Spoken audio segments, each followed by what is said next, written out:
तर मनोरमा खेडकर या प्रकरणाची बातमी आहे। मनोरमा खेडकर यांनी पुणे ग्रामीण पोलिसांचे फोन उचलण्यास टाळाटाळ केलेली आहे। पुणे पोलीस आज ओएसिस फर्टिलिटीच्या तज्ञांनी IVF उपचार पद्धतीद्वारे 1 लाखांहून अधिक जोडप्यांना मातृत्व प्राप्तीचा आनंद दिला आहे।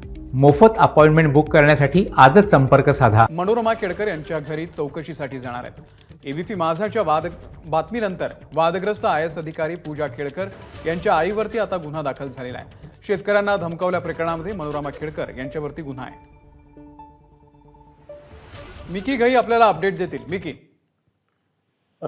जर आपण बघितलं तर मनोरमा खेडकर ज्या पद्धतीने हातामध्ये बंदूक घेऊन त्या शेतकऱ्यांना धमकवण्याचा प्रयत्न करत होत्या, अर्थातच एबीपी माझाने हा व्हिडिओ दाखवल्यानंतर पोलिसांनी तात्पर्य दाखवत थेट गुन्हा दाखल केलेला आहे त्यांच्यावर आणि त्यानंतर आता त्यांच्या संपर्क अर्थात या चौकशीसाठी या तपासासाठी त्यांना बोलवायचंय म्हणून सातत्याने त्यांना फोन केले जात आहेत, त्यांना संपर्क साधला जातोय, मात्र ते कुठलंही रिस्पॉन्स देत नाही, अर्थात फोन सुद्धा उचलत नाहीत आणि त्यामुळं आता थेट ग्रामीण पोलिसांकडून मनोरमा खेडकर यांना नोटीस बजावण्यात आलेली आहे।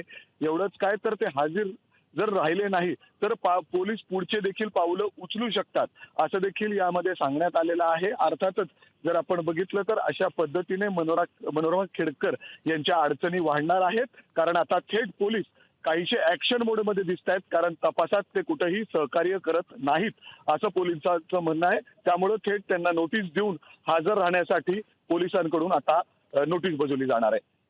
मिकी, धन्यवाद दिलेल्या या संपूर्ण माहितीबद्दल।